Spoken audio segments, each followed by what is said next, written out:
Oh my God, they're coming to take me away. They're coming to take me away. Oh my God, they're coming to take me away to the funny farm where everything is gay and happy. Oh my gosh. Oh. Okay. We're good. Okay. I got out of there. Everybody, yeah, we're safe. Okay, I'm out. Okay. Those crazy people. Oh my God. Okay. I think it's safe. Okay. Let's keep going. Let's go. Okay. So I got away. Oh my goodness. Okay. All right.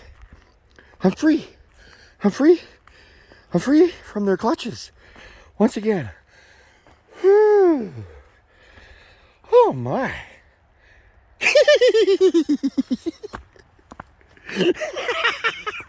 I'm sorry.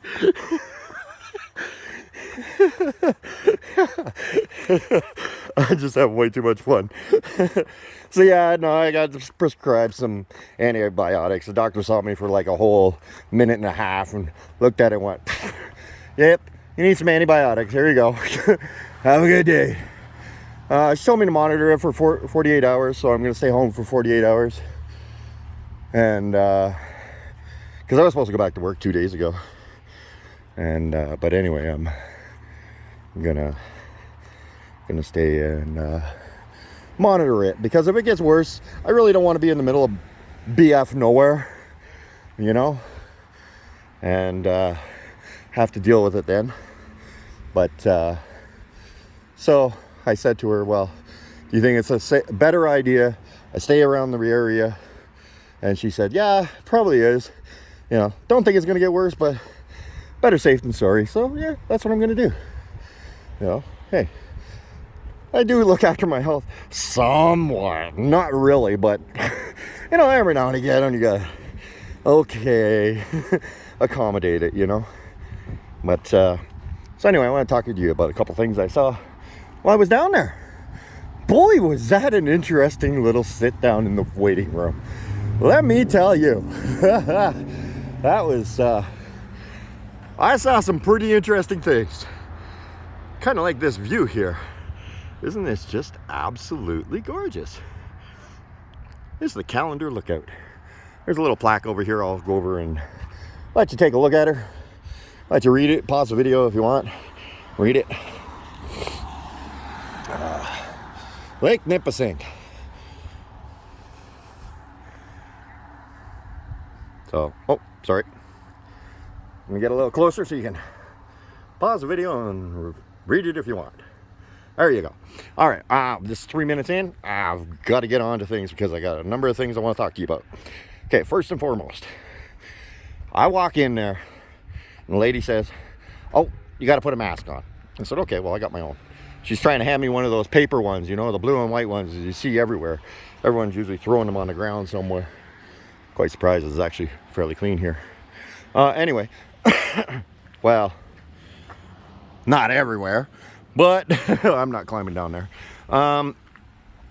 Anyway, so she says, oh no, you got to wear one of these. And I looked at her and I said, well, yeah, but mine's a 3-ply. And I'll show you mine. It's actually a 3-ply. Okay. It's the, you know, Trudeau thinks we're all made of like a porcelain doll, so I wear a porcelain doll. There's my mask. And so I told her, okay, look, mine's a 3-ply. It's got double mesh. Oh, you can't see that. It's got double mesh. Okay, it's a little dirty right now. Probably due to view wash. And then it's got a nylon covering, which has the printing on it. So that's my porcelain doll for Trudeau. You know, he thinks we're all as delicate as a porcelain doll, so I wear my porcelain doll on my face. Anyway, so she turns around, she makes me wear this blue mask. Okay, they're 2-ply, they're paper, they're freaking garbage. They're actually useless. Matter of fact, according to Theresa Tam, Chief Medical Officer of Canada, that we should be wearing a 3-ply mask or an N95. If you cannot get a triple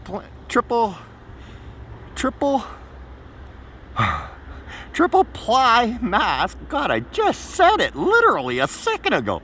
well, maybe about 10 seconds ago, or an N95, then you should double up your mask.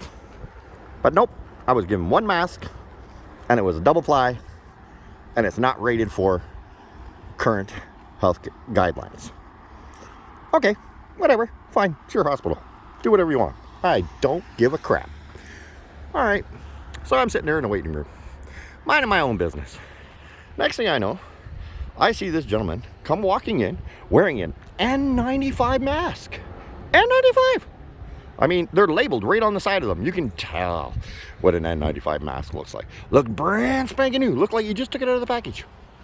She walked up to him, made him take it off, throw it in the garbage, and give him one of these blue and white paper masks. Yeah, we're going to stop the spread of COVID. Anyway, so I'm sitting there. Okay, no big deal. Sitting in the waiting room.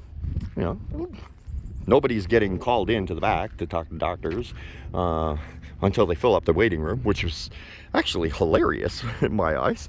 I thought, oh my God, look at this. You got people sitting here in the waiting room of an emergency room, and you're not calling anybody in until the entire waiting room is full and there's no more seating left.